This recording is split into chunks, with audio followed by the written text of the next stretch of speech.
All right, good morning, everyone. Wanted to do a run through for the forecast and what we're looking at this afternoon with the possible strong to severe line of thunderstorms that's going to move through kind of mid-afternoon across the Midlands and CSRA.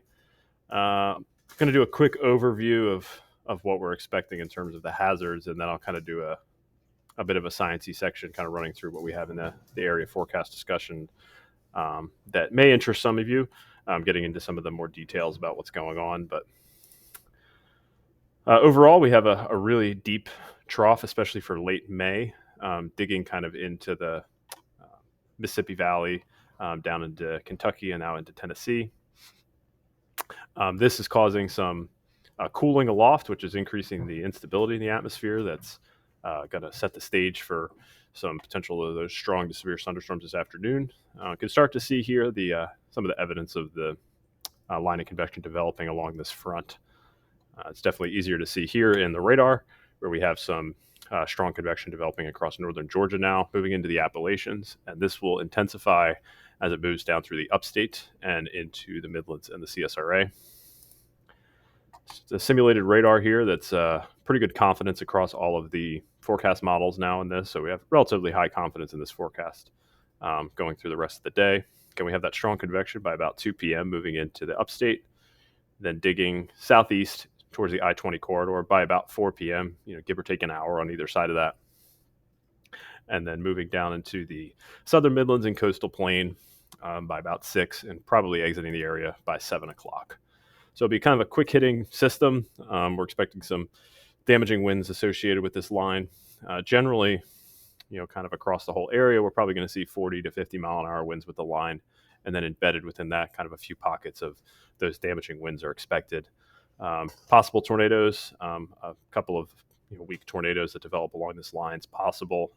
Wouldn't surprise me there, but mainly a damaging wind threat that's associated with this enhanced risk for severe thunderstorms this afternoon. So now just doing a little bit more of a deep dive on exactly why we think this is going to occur. We take a look at some of the environmental parameters here. This is a joint probability of both greater than 1,000 CAPE and greater than 25 knots of 0 to 6 kilometer shear.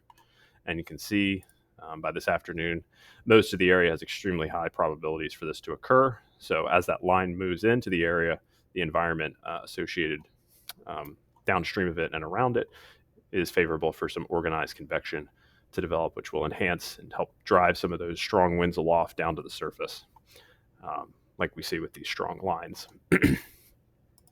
So looking at some individual model output, this is the HRR, the 14 or 13Z HRR.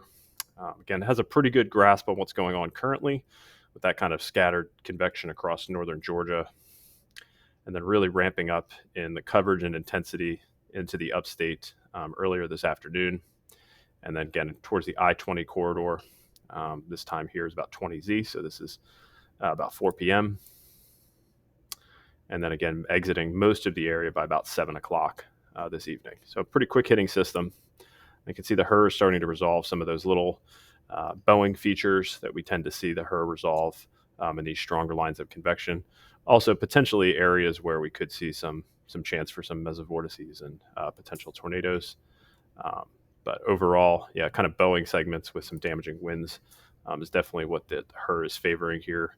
Take a look at some of the model soundings from the HRR. You can see this afternoon we have pretty good mid-level lapse rates, especially from about 850 up to 500 millibars. So despite only temperatures getting into like the upper 70s and really dew points are down, in the upper 60s, it's not really all that impressive at the surface. This short wave aloft is going to be driving much of the instability here. So I can look CAPE, up over 1,000 mixed layers, pretty impressive. 35 knots, 0 to 3 kilometer shear is definitely sufficient to help get things organized along that gust front.